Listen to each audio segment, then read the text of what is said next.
Hey girls, I'm going to tell you what you're doing in class today. And there's an off chance my webcam is not currently on your screen, even though it's on mine.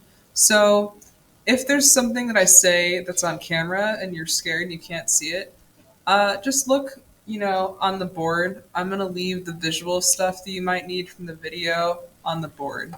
Okay, that'll make sense later. Anyway, here's our plan for today. But wait, first, how's Cookie Clicker going? Thank you for asking.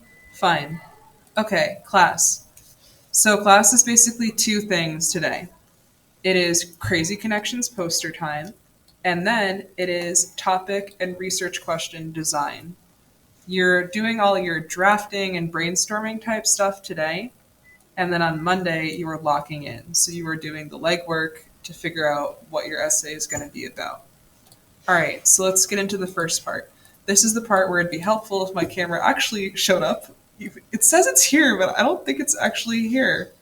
Anyway, it says that my camera is here, so I'm going to try to show you on camera now, okay? You are making a map like this, except better. Mine is only just the barest start. You are going to take one of those pieces of paper that's in the middle of the classroom in the smaller U center area. Take one of the long pieces of paper, make little bubbles for each source, and then I want you to draw lines connecting sources to each other like a crazy person. Those detectives drawing the lines between the suspects? You're doing that. You know, like, like serial killers when they're planning their next kill? You're doing that, except you're doing it with sources. So every source has to get connected to at least once. And honestly, I'm grading this. This is a graded assignment.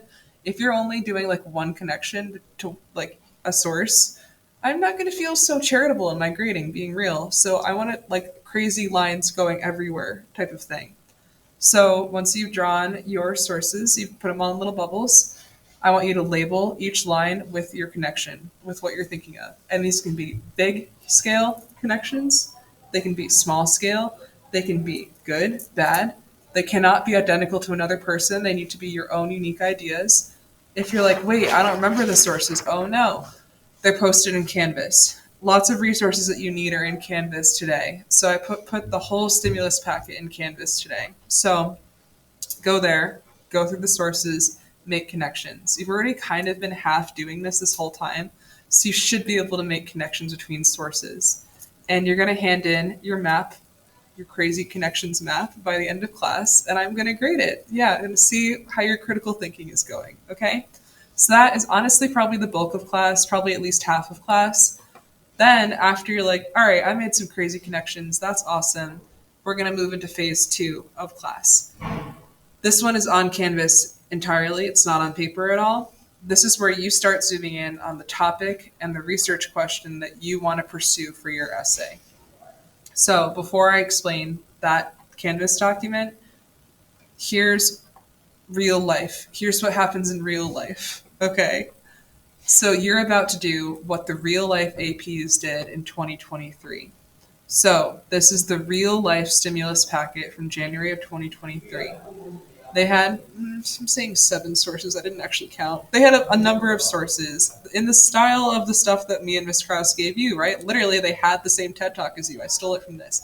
The picture that they had was that picture.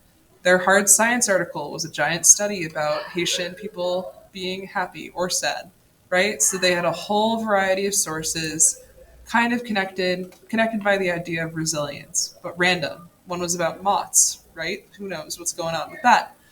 And rats. So they had all these different things. And then they arrived at the day that you are now currently at with your fake performance task. They arrived at the day that their teacher told them you have to pick 2 sources, you have to make an interesting connection between them, and you have to use that to help you write an essay on a topic of your choosing. So then there's this thing. It's 209 pages long. This is where all of the AP teachers of the world posted what their kids came up with. I just want to give you a sense of the directions that you can go in and the variety of topics that you can pursue, right? So, in this document, they picked 2 sources they thought sounded lit, as you guys say. Then they drafted a research question looking at the mental health of collegiate athletes, the most boring possible topic, right? And they got some feedback. Another kid looked at urban evolution and ancient wisdom, To what extent can Asian nations adapt to environmental challenges to combat climate change? Okay, so we got athletics and climate change already. This one, Haitian survivors source. Resilience is bad source. How does the flawed Haitian legal law system ultimately affect the resilience of civilians living during? Yeah, right. They're going in all these different directions. Some are good, some are bad.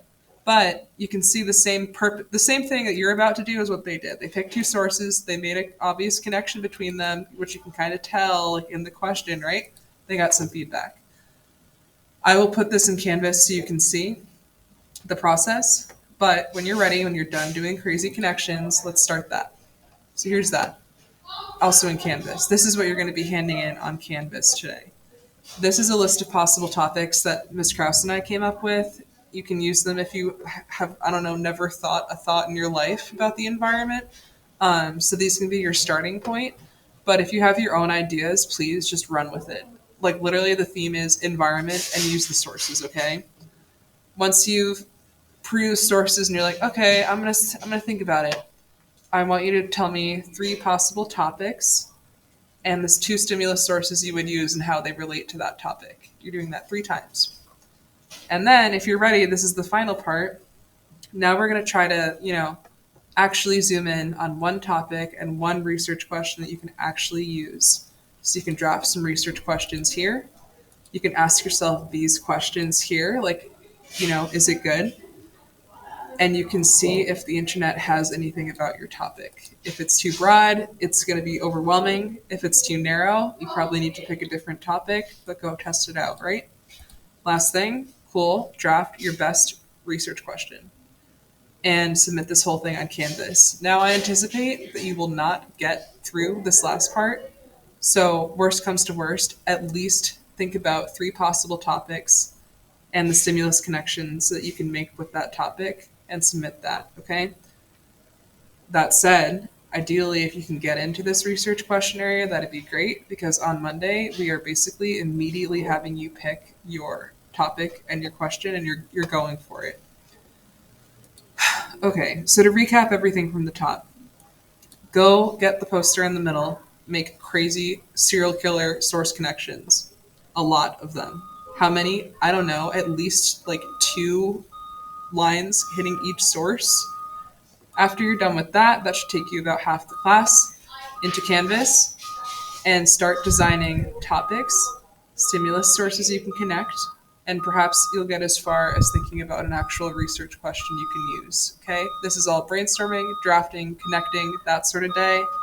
Use the weekend to ponder what you actually want to write about. By Monday, you are locked in on your essay topic. Okay, this video took too long. My cookies are going fine. Okay, bye.